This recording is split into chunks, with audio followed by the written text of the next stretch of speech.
Bonsoir, ce soir nous accueillons, toujours avec Jean Bolen, nous accueillons le dieu Bacchus ou le dieu Dionysos. Voilà, comme je l'ai montré par la très belle illustration méthodologique. Voilà, alors évidemment, Bacchus, vous le connaissez, ou Dionysos, le dieu du vin, de l'extase, des extases mystiques. C'est aussi un amant et un vagabond. Donc c'est l'archétype aussi de l'homme proche de la nature et des femmes surtout. Voilà. Voilà. Le royaume, excusez-moi, le royaume mystique lui est familier. Et très souvent c'est un élément perturbateur, une cause de conflit et de folie. Donc c'est le dieu du vin et de l'extase et aussi de la terreur, du sauvage, mais également d'heureux dénouements. C'est le plus jeune des dieux et le seul qui a eu une mère mortelle. Sa mère s'appelle Sémélé, on le verra par la suite. Donc ces symboles, bien sûr les grappes de raisin, le lierre, les figues et la pomme de pin que vous voyez voilà, au sommet du thyrse, vous voyez une pomme de pin piquée sur son bâton de pouvoir. Voilà. Donc les animaux liés à Dionysos, vous avez le bœuf, comme l'année du bœuf en ce moment. Voilà, si vous êtes dionysien et que vous êtes bœuf, et ben c'est bon. Voilà, la chèvre, bon, tant pis pour le signe de la chèvre. La chèvre, les panthères, bien sûr, les fauves, les serpents, mais aussi les dauphins. Tout ce qui pousse et jaillit. Donc voilà, je décrivais le tir, c'est donc un grand bâton qui évoque un sceptre piqué d'une pomme de pin. Et il y avait aussi quelquefois du lierre et des raisins. Alors, c'est le fils de Zeus et de Sémélé. Voilà, donc ce qui a été très problématique pour Héra. Voilà, elle a été très jalouse et elle a dit elle était très maligne, Héra. Donc c'était l'épouse de Zeus ou Junon. Et donc elle a dit à Sémélé, mais demande donc à Zeus d'apparaître dans sa divinité. Non, pas tout nu, non, n'y est pas à la fin seulement. Hein. Voilà, et donc la lumière divine de Zeus va tuer Sémélé. Voilà. Ça ressemble un peu au conte de Psyché et d'Eros. On ne doit pas regarder le dieu dans sa lumière. Voilà, donc elle est décédée. En fait, le petit Dionysos, il était dans le ventre de sa maman et Zeus a eu la chance, enfin la gentille, enfin, voilà, c'est quand même le papa, il a repris l'enfant qui était dans l'utérus et il l'a mis dans ses cuisses. Donc, nous sommes chez les dieux, hein, c'est normal, tout est normal.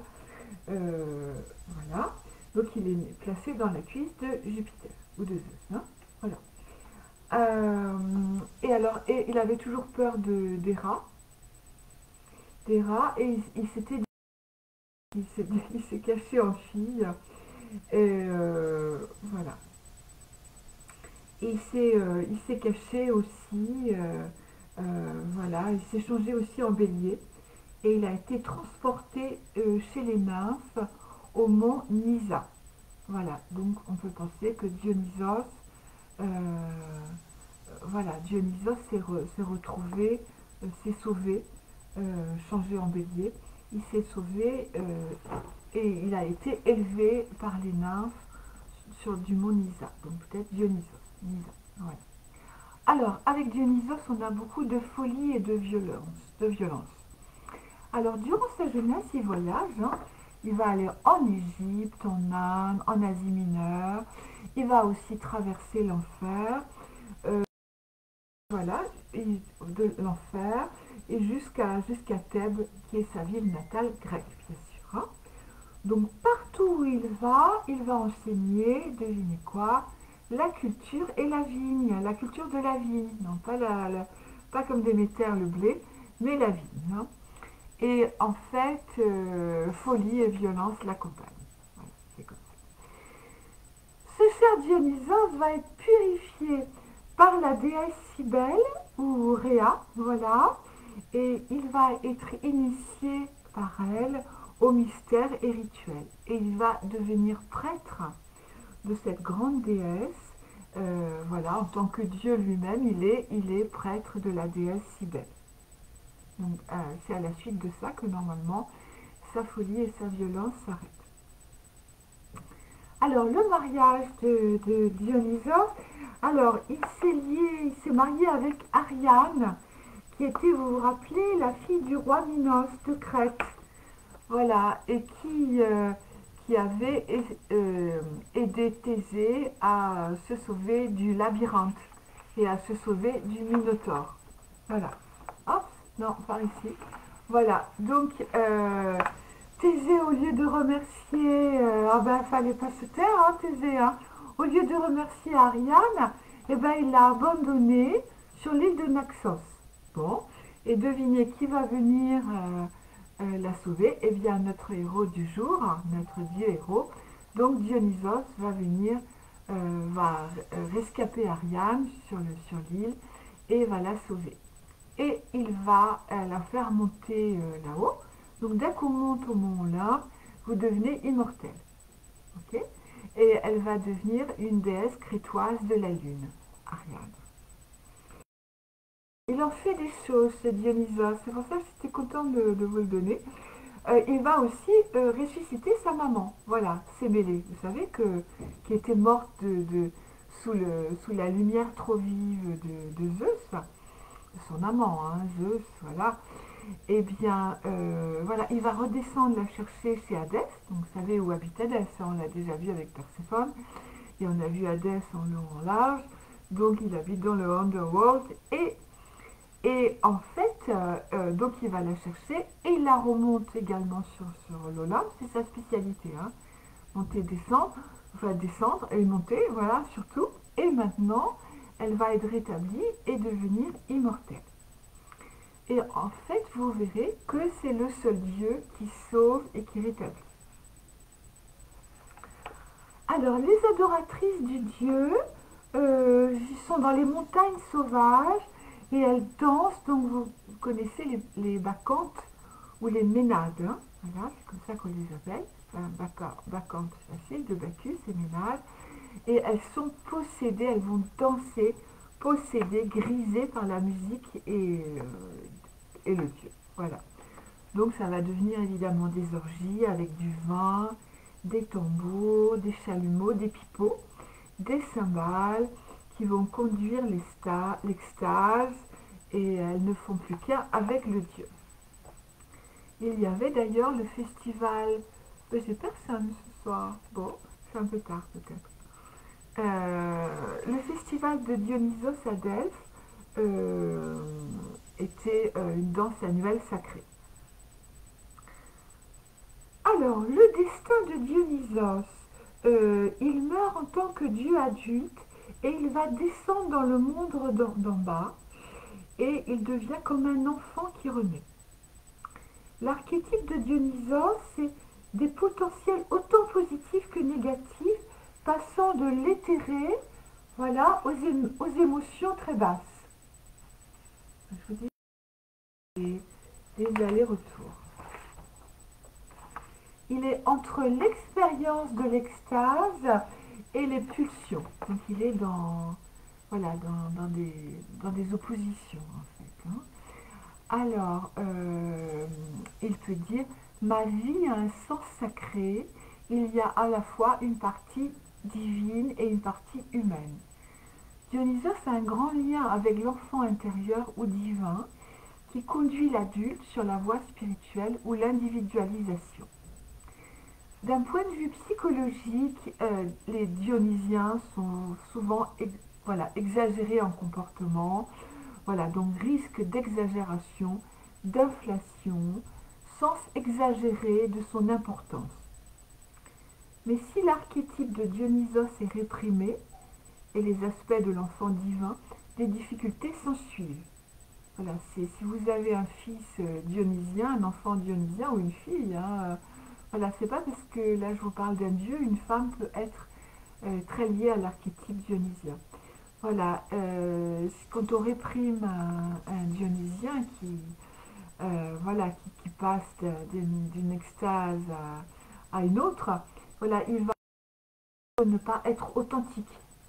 Il va perdre le sens de la vie et il aura le sentiment de ne rien faire d'important dans sa vie. Si vous essayez de le banaliser, le neutraliser, de le calmer, de le taire, de l'empêcher, ses pulsions, enfin dans la mesure où elles ne sont pas dangereuses, voilà, il va se laminer et il n'ira pas bien. Alors, l'archétype dionysien, vous allez vous en douter, est très réprimé dans la société, donc chez les hommes. Et normalement, dans l'enfance, il peut même avoir des traits féminins qui vont être réprouvés, bien sûr, et il va passer pour un rêveur et surtout très sensuel. C'est quelque chose la sexualité va travailler au corps ce Dionysos depuis le début. Voilà. Alors évidemment en adolescence, voilà. Alors les éternels adolescents, parmi les dieux, vous avez le Hermès aussi, qu'on va appeler le Puer Aeternus.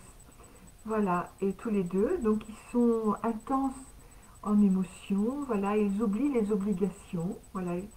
Régularité et constance lui sont étrangers, avec des humeurs variables, n'est-ce pas?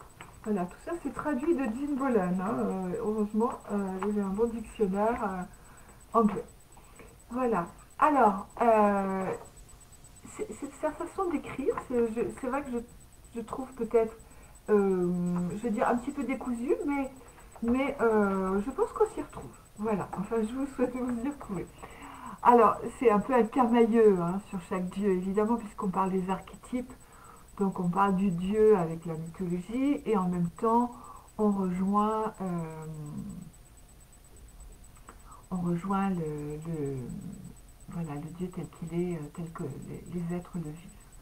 Voilà, alors évidemment les périodes 1960, vous avez les mouvements hippies, et donc là vous avez eu très fort l'archétype dionysien, et alors les personnes s'habillaient avec des couleurs fortes, brillantes, euh, c'était tous des enfants fleurs, évidemment une révolution sexuelle, vous vous rappelez de Jim Morrison, des Doors, de Mick Jagger, des Rolling Stones, David Bowie, Prince, Michael Jackson, voilà.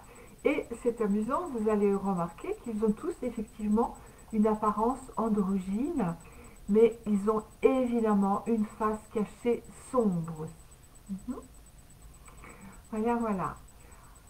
Alors, la recherche de la femme idéale, voilà, à la fois mère et épouse, depuis, voilà, il est à la recherche de la femme idéale qui serait à la fois mère et épouse, séparation réelle de l'enfant et de sa mère. Il a une connexion à la grande mère et les Dionysiens vont être facilement adeptes des leaders charismatiques. Après, on verra pourquoi. Et c'est un amoureux des femmes.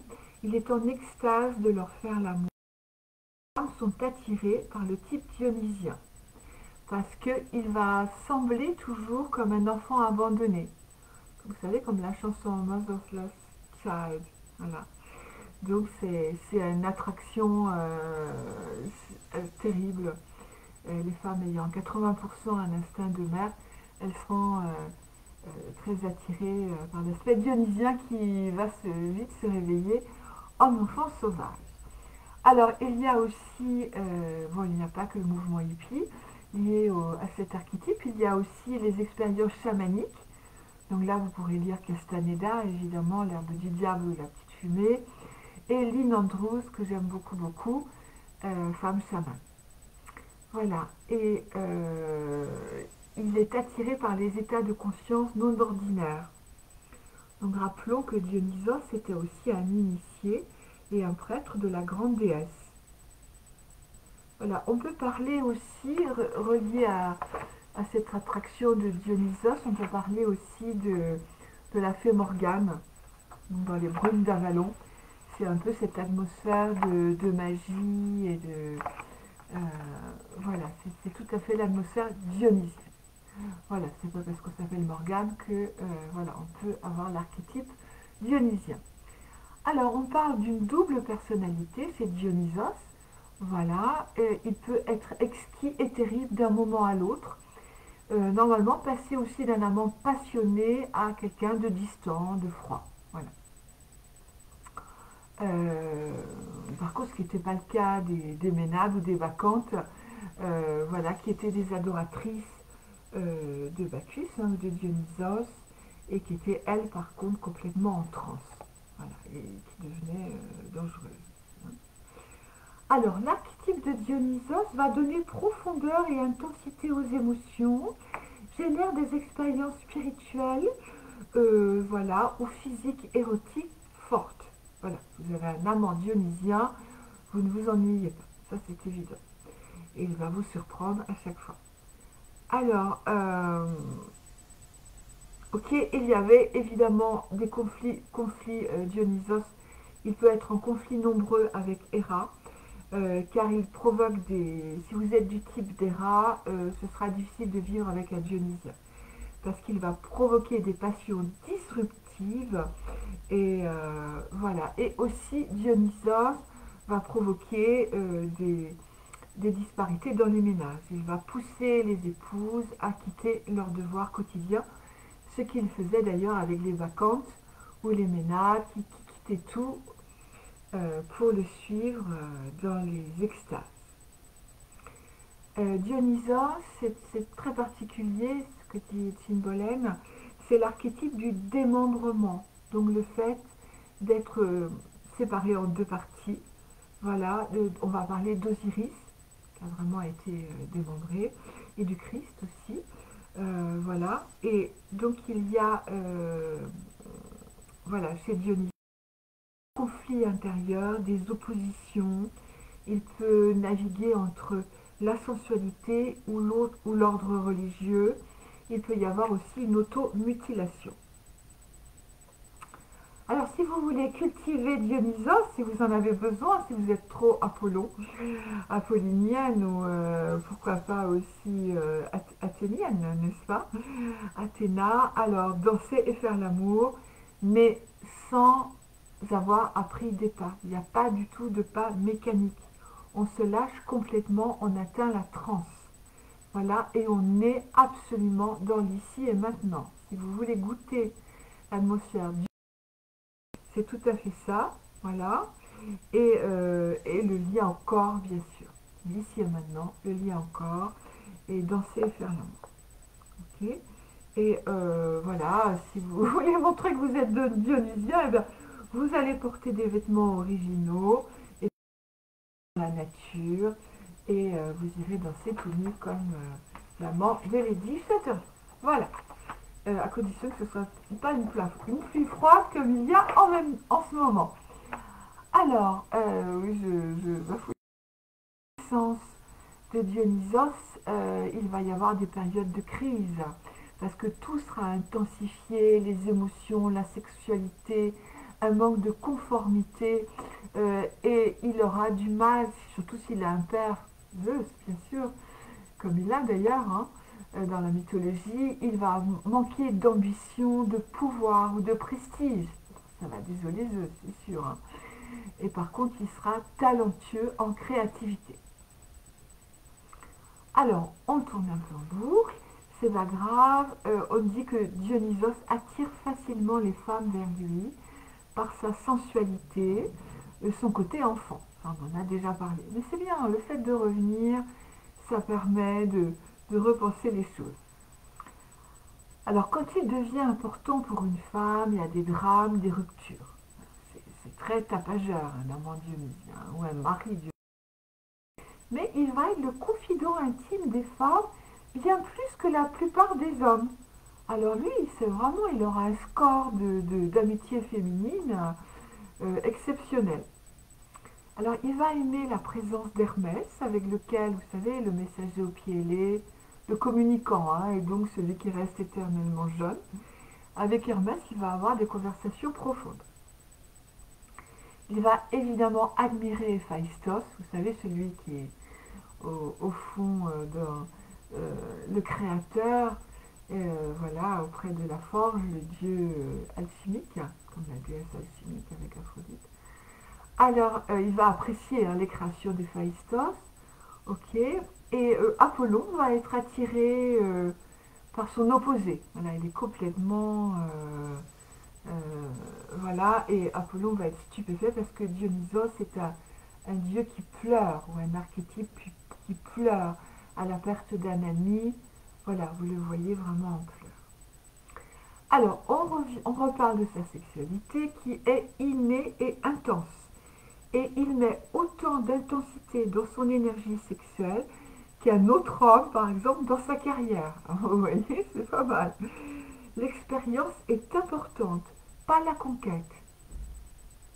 C'est pas Mars, ok? Voilà. Lui, c'est renouveler l'expérience. Alors, à l'âge de la maturité, l'alcoolisme peut devenir un problème.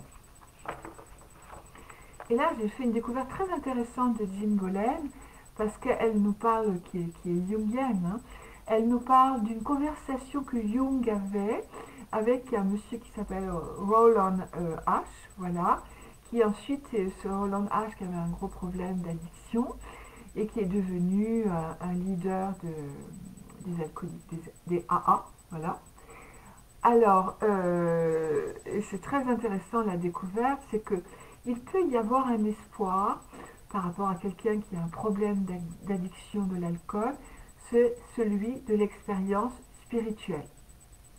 Donc Jung dit, son addiction à l'alcool est l'équivalent à un autre niveau, c'est très intéressant, de la soif du spirituel pour le meilleur de l'union avec Dieu. Et la phrase de Jung, c'est spiritus contra spiritum. Voilà, donc les spiritus, c'est les spiritueux, si vous voulez. Euh, on échange, les spiritueux. Voilà, le vin, tout ce que vous voulez, la bière, puis aussi tous les narcos. Voilà, contre l'extase spirituelle. Donc, ça peut être l'extase chamanique, ça peut être en hypnose une expansion non ordinaire de conscience. Voilà, c'est vrai qu'on parle beaucoup de ce mot hypnose, mais voilà, auparavant c'était des expériences non ordinaires de conscience. Mais bon, les deux termes sont très intéressants. Voilà, donc c'était ça, j'ai fait vraiment une découverte de spiritus contra spiritum. Voilà. Le conjoint de Dionysos, si vous êtes conjoint de Dionysos, eh bien, votre vie va être joyeuse, hein, mais aussi tumultueuse. Par contre, si vous avez l'archétype d'Héra, donc si vous avez décidé d'être la bonne épouse, dans la bonne maison, voilà, avec le bon mari et les bons enfants, ça va être difficile. Si vous espérez, comme dit Jean, une union monogame, vous allez être déçu, car vous allez devenir jalouse et vindicative, donc rancunière. Hein. Alors, Dionysos transforme les femmes en frénétiques ménades qui peuvent se sentir déchirées et cruellement persécutées. Voilà, elles vont être hypnotisées. Ah, coucou, coucou. Bonjour. C'est quelqu'un, comme ça, j'ai pas l'impression de parler dans le vide. Salut Gaspard. Ok. Voilà, donc voilà, oui, à propos, il transforme les femmes en frénétiques ménades et ensuite elles peuvent devenir l'objet de ce Dionysos. Hein. Voilà. Ok. Donc vous pouvez aussi évidemment avoir cet archétype chez la femme. Hein, je le répète à chaque fois. Alors, comment grandir? Le travail psychologique de Dionysos est plus complexe que les autres archétypes. Il va falloir qu'il accepte, qu'il observe et qu'il accepte son ego. Voilà, il va devoir descendre dans son inconscient et cultiver ou vivre une relation engagée. D'accord? C'est un travail de l'acceptation de soi, spécialement si l'enfant, s'il avait vécu des expériences de rejet et de jugement. C'est fort possible, hein, en son Voilà, alors les alliés de Dionysos, vous avez Zeus, Hermès, Apollon. Alors Zeus, bien sûr, dans l'histoire, Zeus a sauvé euh, deux fois Dionysos, ok. Dionysos va être très aidé s'il a un père qui est, voilà, s'il a comme père l'archétype du père positif, donc Zeus, hein, voilà. Et lui aussi, s'il devient un père positif, donc il se sauve aussi de sa complexité dionysienne. Alors, il va aimer la présence d'Hermès, qui lui, Hermès, va garder une équanimité d'humeur en toutes circonstances. Donc ça va complètement le stupéfier. Parce qu'en fait, Dionysos, il reste coincé dans le présent et Hermès va lui montrer que tout est temporaire. Voilà, il va relativiser la situation. Tandis que Dionysos, il souffre, il souffre, il souffre et il ne pense pas que dans quelque temps, il souffrira moins. Donc il va avec Hermès. Hermès va l'aider, puisque c'est le messager, c'est Mercure, évidemment, à mettre des mots sur son vécu. Alors, on sait que Dionysos partageait le temple de Delphes avec Apollon. Et oui, c'était comme ça chez les Grecs. Donc, Dionysos avait le temple pendant les 3 mois d'hiver, ah ben, ça devait bien réchauffer. Voilà, et Apollon tout le reste de l'année. Voilà, donc vous savez que Apollon est rationnel, hein, c'est vraiment le cerveau gauche, la pensée linéaire, il aime la clarté. C'est le soleil, hein, d'accord? Oui, comme dieu du soleil. Il peut tout voir d'une distance objective, le cerveau gauche. Donc. Tandis que Dionysos, lui, est cerveau droit, donc irrationnel, émotionnel, subjectif et contradictoire. Voilà. Et le lien entre les deux, entre Apollon et Dionysos, voilà, si vous réunissez vos deux archétypes, eh bien, vous équilibrez votre psyché. Parce que Dionysos peut apprendre complètement à penser rationnellement. Alors, pour Dionysos, comment devenir le héros? Alors, un héros, il va l'être à plusieurs reprises, parce qu'il va remonter Sémélé, donc sa mère de chez Hadès, jusqu'au mont Olympe. Voilà. Euh, voilà, il peut devenir un héros aussi en se libérant de la mer. Donc ça, c'est très très important. Voilà, c'est très important qu'il se libère de la peur d'être dévoré ou d'être castré par le féminin. Il a toujours peur de ça. Donc c'est un travail qu'il a à faire sur lui-même. Euh, voilà, il a aussi libéré Ariane, qui avec son fil avait permis à Thésée de se sauver du labyrinthe. Voilà, donc ça c'est aussi un exploit qu'il a fait. Et il a besoin, dans ses devoirs de Dionysien, dans ses devoirs de héros, de cultiver la compassion et l'empathie pour une femme en particulier. Et ce serait bien aussi qu'il ait un engagement ou une amitié sans amour sexuel. Voilà, une attache. On dit a bond, comme James Bond, mais une attache sans, sans implication sexuelle. Donc ça, c'est des choses que Dionysos peut travailler. Donc le lien à la mer, je le redis, le lien à la mer avec la peur d'être dévoré et castré par le féminin.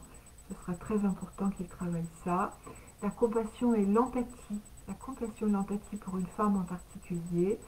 Et aussi cultiver les liens sans implication sexuelle. Voilà, donc nous avons parcouru Dionysos et je vous remercie pour votre écoute. Je pense que c'est un archétype très, très intéressant dans notre société, malheureusement réprimé et évidemment, oui, évidemment, malheureusement réprimé. Voilà, je n'en dirai pas plus. Je vous souhaite une très très bonne soirée, un bon week-end et je vous retrouve certainement sur la page Facebook. Je vous embrasse très fort. J'ai mis des illustrations avec les ménades vous allez voir, qui essayent d'attraper les satyres. Et elles étaient terribles, hein. Donc elles se mettent en folie furieuse et elles se jettent sur les satyres. Vous les voyez, ces femmes, avec le tirse, vous voyez ce bâton avec la pomme de pin. Voilà, donc je vous embrasse très fort, je vous remercie de votre écoute. Et puis, eh bien, à tout bientôt. Et vous savez que toutes les directs, la bibliothèque maintenant, voilà, est bien classée, n'est-ce pas? Vous voyez, j'ai un peu quand même d'Athéna dans la tête. J'ai pas que Perséphone et Hestia surtout. Donc tout est bien classé sur la page, sur ma page pro, hypnose et libération au pluriel, avec donc libération avec un S. Je vous embrasse fort. Au revoir.